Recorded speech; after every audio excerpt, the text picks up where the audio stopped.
we have today? 22 degrees. It's a wet, rainy day, but the plants outside need that.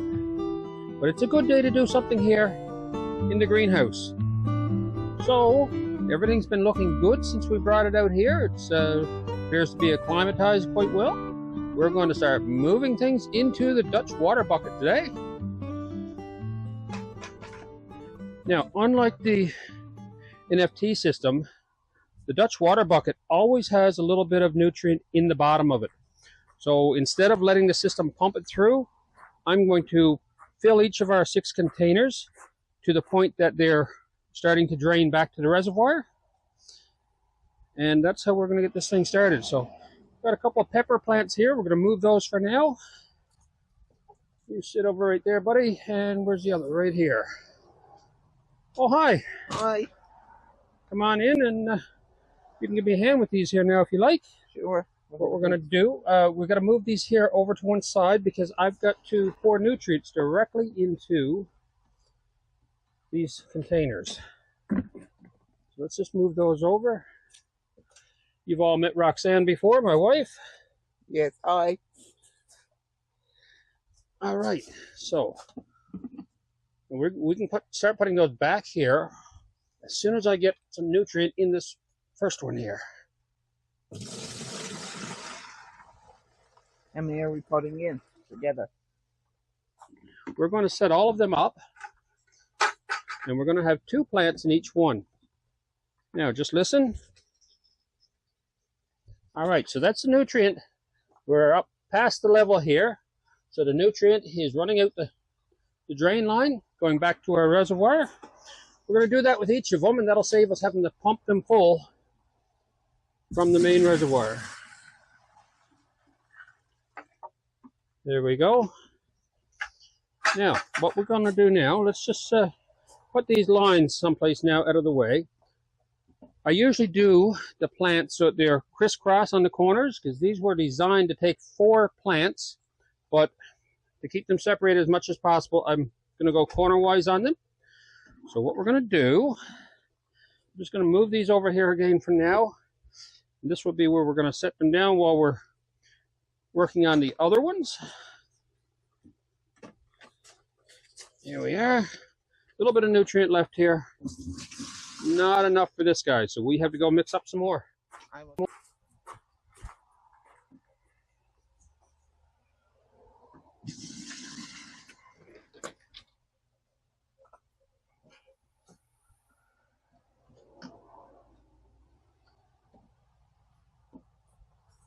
All right, you just be ready to take this one back in again?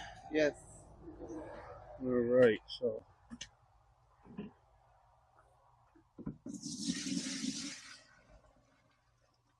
another bucket full like that, and that will fill up all of our Dutch water buckets and also provide some in our reservoir here in the ground. I'll come in now and give you a hand with that one. Okay.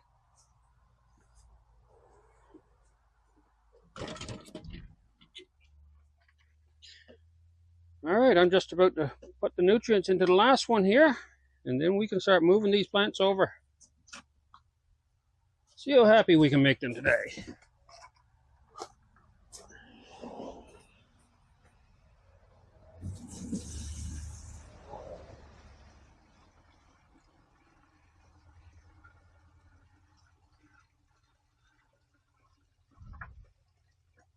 I'm going to put all of that one in that container there. That'll just drain down into the reservoir as we're going. I'm going to put this one here back. Now, I just want to talk a little bit about this system compared to our NFT system over here. As I've mentioned before, each of the systems have their advantages and disadvantages. The NFT system, the nutrient film technique, this system is great because the nutrients are always there for the roots. Basically, the roots sit in the nutrients as the nutrients run by, and they take whatever nutrient they want. Disadvantage with this system is that if the pumping system stops, then we lose our nutrient almost immediately on most of the roots. So the plants will start to suffer very quickly. Our tomatoes, on the other hand, are going in the Dutch water buckets. This system also has advantages and disadvantages. Mostly advantages. So with this system, we always have our nutrient level up to the drain point here. So when the roots are long enough, and it will only take them a week or so, and they will be right down into this pool of water in the bottom. So if the pump stops, the roots are still in the nutrient as they're used to. Now, with this system, we do not run the pump continuously. Instead, we run the pump maybe a minute or 2 minutes every half hour or so. And rather than pumping into each tank, we pump through these small lines directly down over the roots. So the roots are getting wet with nutrients every half hour or so, and then they have time to dry out so that they have their air and they have their nutrients. So we're going to check the roots on these, get them put down. We're going to get the feed lines put in them, and then we're going to start things up and see how it works. All right, let's start with this guy here. So we're just going to lift him right out of here. And look, here's what I was saying earlier. They have some nice long roots. Those will get much longer than that, and they will eventually fill the bottom of these Dutch water buckets. So this guy's going to go right back here. We're just going to drop him down there. Take that one, Pat. Thank you. Good, good. Okay, and I'm going to give one of these feed lines. I'm just going to poke it right down there so it'll stay in place. And when that nutrient comes out that line, it's going to go right down over those roots. All right, let's get this guy in there. A little bit of algae on the roots of that one. We're just going to rinse it off here in a drop of fresh water. I think we'll keep that nutrient in those containers, and we'll feed that to some of the trees out by the door. Here we are, look. Nice white roots. Very nice, actually. So that guy's going to go across the corner from the other guy here.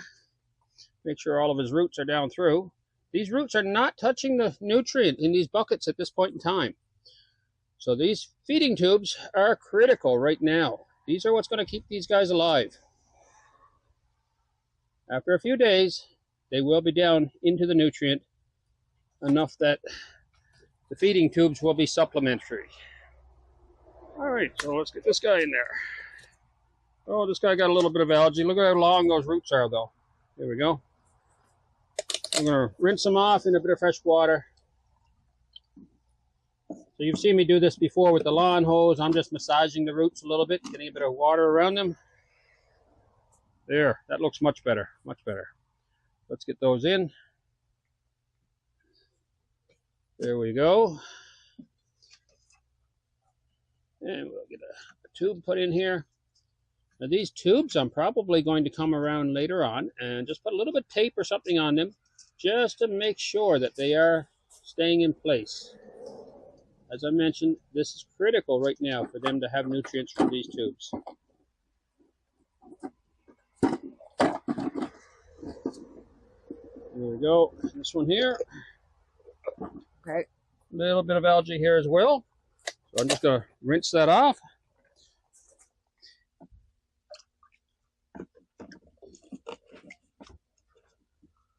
You know, these look so fragile, but they're actually very, very tough, and they can take a lot when it comes to massaging their roots and so on.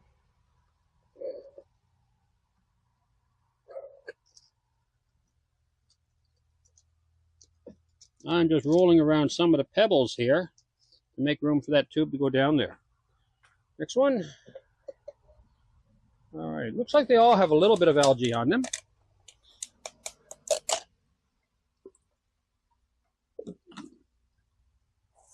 There we go. Simple rinsing, and that's taken care of.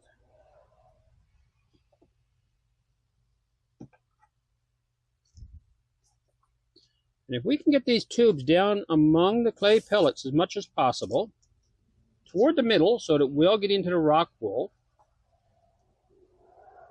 that will also help keep the algae from building up on the pellets themselves. Nice long root here. Once again, just needs a quick rinsing. This is easy enough to do right now, but later on, these plants are going to be far too big to be able to rinse them off like this. And what happens then, we basically end up living with a little bit of algae in our life.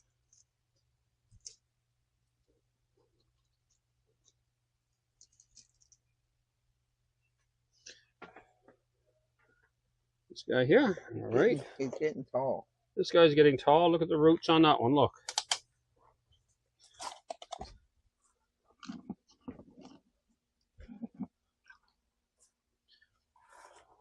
I find that because the roots in the Dutch water bucket system, they get the opportunity to be saturated with nutrients, and then they get to dry out, so the air gets into them as well. I find that really, really works well.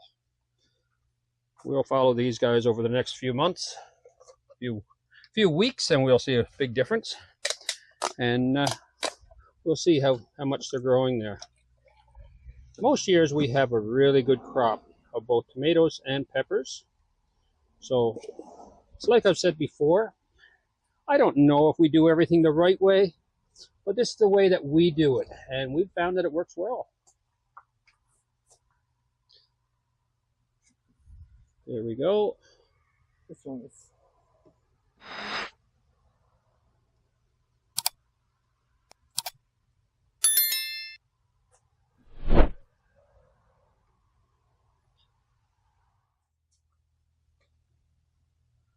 This one's getting tall, isn't it? Very tall. You're still going to need.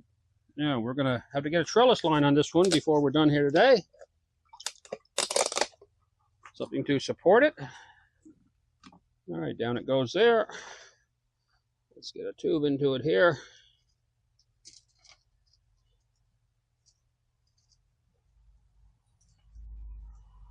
Someplace I have some little 3D printed clips that hold these tubes in place. I'm going to have to track down some of those.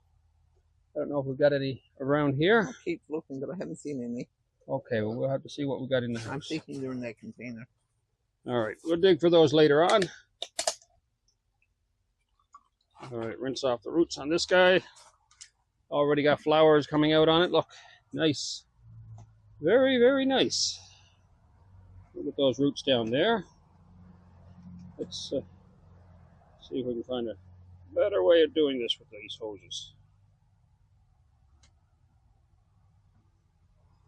All right, we'll straighten these away in a little bit. Make sure that they stay where they're doing their job. Right now they don't really want to. And I think this is probably our last one. I think we have one hole left there. And we're not sure yet what's going in there. All right, so there we are. Now, we need a couple trellis lines here. Let's see what we got. All some of these down. Now, first thing we have to do, we sort of got to line these up because we do not want to be pulling our plants sideways. So, we'll line this guy up here.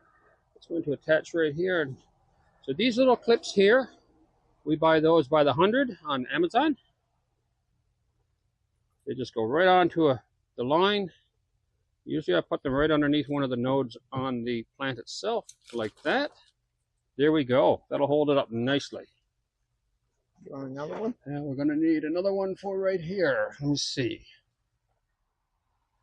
Okay, so I have a nice long line here, and we're just going to, remember with the peppers, I was putting the loop in the line and then just passing it through, and that way they're not actually tied on.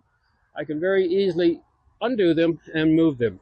Now this line here is going to be for this guy here, but I'm pulling in that direction, so I'm going to rotate this guy so he's coming out this way.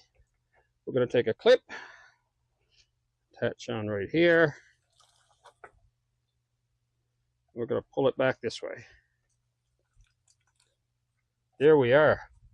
And I think that's it for the tomatoes. They're all happy there like that. Now we should have so much of the, let's have a look. Come over here with me. All right, guys, come over here. We'll have a look at the reservoir.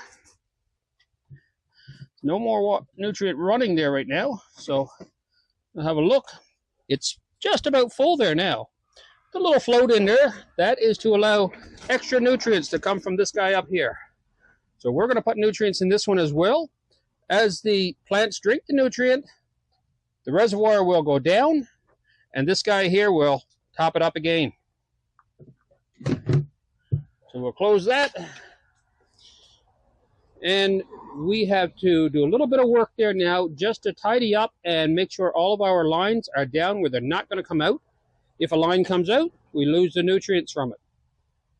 That's hard on the plant, but it also means our nutrient level will go down quicker. So we're going to deal with that, and then we'll be back. All right, so as we mentioned earlier, I've got these little 3D printed clips that I had to make up last year, and they hold the feeding tubes on a nice angle. I'm a little bit short on them, so I did have to use a bit of black tape. Lots of different things can suffice for stuff like this. So that's holding all the feeding tubes in place. Let's take a quick peek at the roots. All right, so there we see that the roots are just hanging there. Within a week or so, those roots will be right down in the little pool of nutrient down in the bottom. And they'll get everything they need. They'll be happy for the summer. So we'll be watching these very closely over the next few hours. Just in case a feeding tube is not working properly, I'm going to turn on the system now and let the tubes start to feed. We'll make sure that we do have nutrient coming out of each one. As we can see, the nutrients are flowing down over the roots.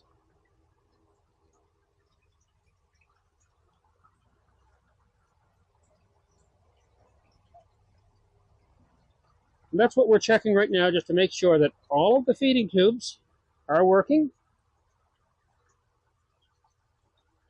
We have one spare feeding tube there. We're going to put an end on that one and turn it off. And we actually have another spare one over here. So we're going to put a couple ends on those and we'll shut those off.